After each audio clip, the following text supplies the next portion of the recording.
Il y a beaucoup de personnes qui ne savent pas ce que vivent les Noirs un peu partout dans le monde, qu'ils pensent qu'on se victimise, mais pas du tout. Il y a du racisme, sale bougnoul, sale bico, moi je l'entends depuis les années 80. Il faut que nous ayons le courage d'en parler très clairement, calmement, sereinement. En solidarité avec le mouvement Black Lives Matter, certaines équipes de foot de l'Euro 2021, l'Euro de foot, se sont agenouillées, ont posé les genoux à terre. Je pense particulièrement aux Anglais qui ont posé leurs genoux à terre face aux Croates, mais les Croates ne sont pas agenouillés. C'était un peu la même chose entre la Belgique et les Russes. Les Belges ont posé les genoux à terre, mais les Russes n'ont pas posé les genoux à terre. Donc ça crée un certain débat, encore une fois, au sujet du racisme. Et il y a eu des huées, il y a eu même jusqu'à une enquête qui a été ouverte durant cet Euro 2021 qui se déroule encore de la part de l'UEFA qui enquête sur des cris de singe qui auraient eu lieu donc, pendant le match France-Hongrie. Tout cela nous montre que ce sujet est toujours d'actualité. Nous avons aujourd'hui quelqu'un qui va nous aider à parler un petit peu de cette actualité, en l'occurrence Jacob Labette, que je vais présenter juste tout à l'heure. On est très heureux en tout cas d'avoir Jacob qui va essayer de nous aider aussi un peu à comprendre cette problématique. Et pour nous, c'est important aussi sur notre chaîne Sans Filtre de pouvoir aborder cette thématique qui nous tient à cœur. Est-ce que ce sujet est vraiment un sujet d'actualité? Est-ce que c'est un sujet qui va concerner les futures générations? Est-ce qu'il faut vraiment le prendre au sérieux? C'est un peu la question qu'on aimerait poser durant cette vidéo. Malheureusement, on se rend compte encore que ce phénomène touche toutes les classes sociales. Il ne s'agit pas uniquement du débat américain autour de George Floyd. Ce sujet dépasse le sujet américain. Il y a des réalités qui sont locales. On sait qu'on parle aussi de racisme anti-blanc au sein de nos écoles. On parle d'agression à cause de couleur de peau. On parle aussi de discrimination. On sait très bien aujourd'hui qu'en France, lorsque sur un CV, il y a le nom François, eh bien, il sera plus rapidement, plus facilement pris pour un travail que si le nom est Abdou ou encore Rachida. Donc toutes ces réalités-là sont encore aujourd'hui dans notre pays.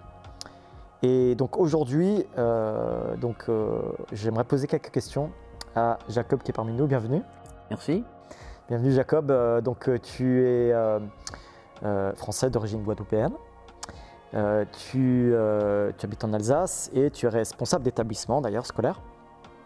Et donc aujourd'hui, c'est intéressant parce qu'on tourne à Montbéliard, je ne savais pas, je viens d'apprendre que tu as passé une partie aussi, des petites années aussi dans le pays de Montbéliard avec ta famille. En tout cas, voilà le sujet qui nous intéresse. On aimerait te poser quelques questions parce qu'on sait que c'est un sujet sur lequel tu t'es penché, c'est un sujet qui te tient à cœur. Est-ce que tu pourrais nous dire premièrement si tu penses que ce débat autour du mouvement Black Lives Matter qui se déroule durant l'Euro de foot là, si ce débat, qu'est-ce que tu penses finalement d'abord de ces débats? Qu'est-ce que ça suscite en toi? Il est évident que ce débat ne me laisse pas indifférent pour plusieurs raisons, mais ce que je voudrais dire, c'est que on est aujourd'hui avec ces équipes qui s'agenouillent pour les unes, pour les autres qui ne s'agenouillent pas sur les terrains de foot. On est sur, au fond, exactement la démonstration de ce que la question du racisme, la question, au fond, des différences que nous faisons vis-à-vis des uns et des autres en fonction de leur couleur de peau, c'est une question qui n'est pas aujourd'hui derrière nous, dans la société, mais qui est encore cruellement d'actualité et qui mérite qu'on s'y intéresse.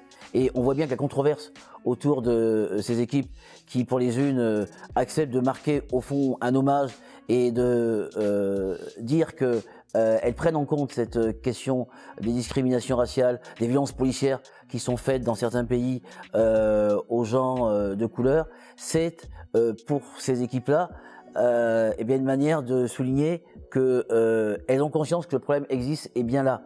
Et d'une certaine manière, pour moi, on peut dire que si certaines ne le font pas, on est un peu dans un positionnement aujourd'hui en société qui est du même ordre. On est dans le même positionnement, dans le même schéma dans la société. Il y a des gens pour lesquels ils sont persuadés que le problème n'existe pas. Ils font comme s'il n'y avait pas de racisme, que cette question-là n'était pas d'actualité. Et puis il y a ceux pour lesquels il y a une vraie conscience très très forte et une mobilisation active vis-à-vis de ces questions. Donc en fond, ce qui se passe sur les terrains de foot, c'est un peu comme un microcosme de ce qui se joue sur le terrain de la société dans son ensemble. Et je trouve que c'est intéressant d'observer ça sous l'angle d'un laboratoire, parce que on est au fond en présence d'une forme d'expérience grandeur nature de ce qui en société se joue au quotidien dans les rapports sociaux, et que quelquefois on a peine à identifier. Et là, l'Euro médiatise considérablement parce que le foot est populaire, parce qu'on est sur une forte médiatisation. Eh bien, on a la possibilité enfin d'avoir au fond une lumière crue qui se porte sur cette question du racisme. Très intéressant, merci. Alors toi qui côtoies les jeunes dans le cadre de ton travail aussi également, qu'est-ce que tu constates chez les jeunes aujourd'hui? Est-ce que tu trouves que c'est une problématique qu'eux ils ressentent, ils vivent, ou comment est-ce que eux sont impactés? Comment est-ce qu'ils vont pouvoir prendre ce sujet pour eux-mêmes finalement? Alors, si j'observe ce qui se passe au niveau de mon établissement scolaire avec des jeunes qui sont entre 12, 11, 15 ans, et ce qui se passe simplement dans ma famille, je suis père de 5 enfants, mais des enfants qui sont entre 17 et 32 ans, donc finalement c'est une génération de jeunes adultes au fond, et je vois les réseaux d'amis qu'ils ont, etc. Je pense que c'est une question qui pour eux est une question qui les enquiquine, qui les irrite, tant ils sont passés à autre chose. Je pense qu'ils font pas ces différences-là. Enfin, ils savent regarder les gens pour ce qu'ils sont et pas pour leur couleur de peau, pas pour l'enveloppe, l'apparence corporelle qu'ils peuvent avoir. Et je pense qu'il y a eu du chemin de parcouru par rapport à la génération dans laquelle j'ai beaucoup espoir pour que justement cette donne puisse changer, parce que eux sont mobilisés et eux sont très très attentifs, il me semble, aux différences. Très attentif aux différences. J'avais organisé dans mon établissement scolaire il y a 2 ans de cela une journée entière consacrée à la thématique « Je suis différent et alors ?» et bien sûr ça touchait aux discriminations qui concernent ceux qui n'ont pas la même orientation sexuelle que celle qui est majoritaire ou dominante, ceux qui ont un handicap, ceux que l'on n'accueille pas correctement en raison de leur origine étrangère. Ça concernait toutes les formes de différence.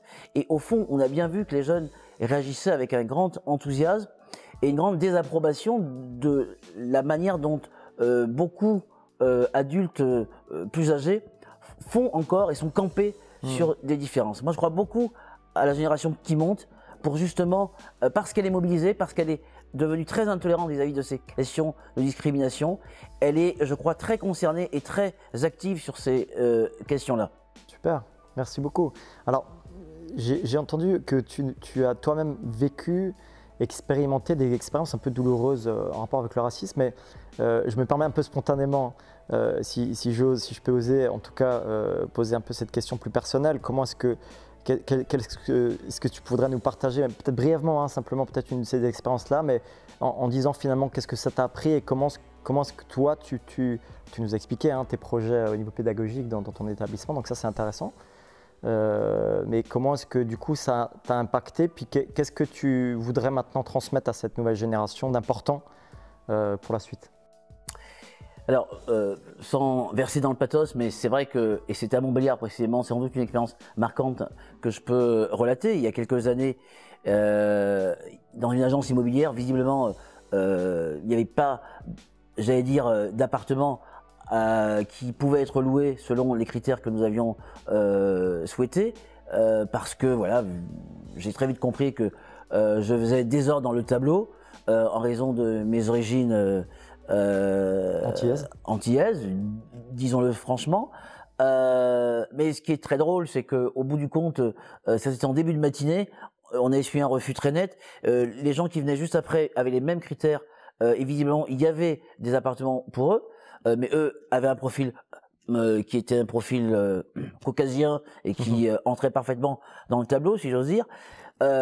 Beaucoup plus tard dans la journée, le propriétaire d'un appartement qu'on visite en fin de journée nous dit bah, écoutez, on va faire affaire, moi vous me convenez parfaitement, etc.